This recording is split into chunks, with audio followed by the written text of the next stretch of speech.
வணக்கம். பெரியவர்கள் முதல் சிறியவர்கள் வரை பரோட்டாவை பிடிக்காதவர்களே இல்லை எனலாம். அந்த அளவுக்கு அனைவருக்கும் பிடித்த உணவாக பரோட்டா இருக்கின்றது. ஆனால் இந்த பரோட்டாவை சாப்பிடுவதால் பல தீங்குகள் வரக்கூடும் என்று மருத்துவர்கள் எச்சரிக்கிறார்கள். பரோட்டா செய்ய பயன்படுத்தப்படும் மைதா மாவு எப்படி தயாரிக்கிறார்கள் என்பதையும் அதன் மோசமான விளைவுகளை பற்றியும் இந்த வீடியோவில் பார்ப்போம்.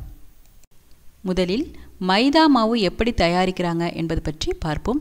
நன்றாக அரைக்கப்பட்ட கோதுமை மாவு லேசான மஞ்சள் நிறத்தில் இருக்கும். அதை அப்படியே சப்பாத்தி செய்து சாப்பிடுவது உடலுக்கு நன்மை பயக்கும்.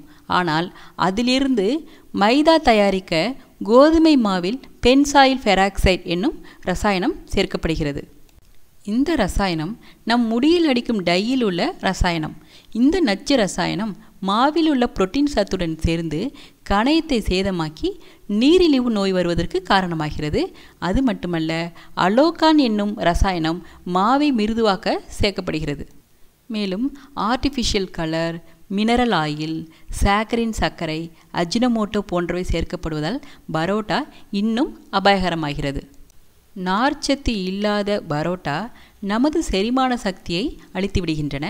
எனவே இவற்றை குழந்தைகளுக்கு அளிப்பதை தவிர்ப்பது நல்லது. மைதாவில் சத்துக்கள் எதுவும் இல்லை, வெறும் சக்கையைத்தான் நாம் உண்கிறோம். இதனால் ஐரோப்பிய ஒன்றியம், பிரிட்டன், சைனா ஆகிய நாடுகளில் மைதாவில் தயாராகும் பொருட்களுக்கு தடை விதிக்கப்பட்டுள்ளது.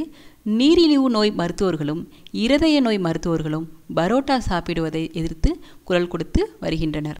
நமது ஊர்களில் அரிசி போல் அன்றாட உணவில் கோதுமையை பயன்படுத்தி வரும் வட இந்தியாவில் பரோட்டாவை விரும்பி சாப்பிடுவதில்லை என்பது கவனிக்கப்பட வேண்டிய ஒன்றாகும். கேரளாவில் மைதா மாவின் தீமைகளை பற்றி கூறி பிரச்சாரம் செய்ய தொடங்கிவிட்டனர். நாமும் நமது குழந்தைகளுக்கு இதை பற்றி எடுத்து கூறி மைதாவில் தயாராகும் பரோட்டாவை அறவே தவிர்ப்பது நல்லது. இதற்கு மாற்றாக கோதுமையை வாங்கி நாமே மெஷினில் கொடுத்து அரைத்து எந்த கலப்படமும் ரசாயனமும் இல்லாத சத்தான உணவுகளை நிறைய வகை வகையாக செய்து கொடுக்கலாம். இது மட்டுமன்றி நமது பாரம்பரிய உணவான கேழ்வரகு, கம்பு, சோளம், வரகு, திணை ஆகியவற்றில் இருந்து உருவாகும் உணவுகளை நமது குழந்தைகளுக்கு கொடுத்து ஆரோக்கியமான தலைமுறையை உருவாக்குவோம். இது போன்ற பயனுள்ள தகவல்களை தொடர்ந்து பெறுவதற்கு நலம் பெற சேனலை சப்ஸ்கிரைப் செய்ய மறக்காதீங்க, ஷேர் பண்ண மறக்காதீங்க. நன்றி.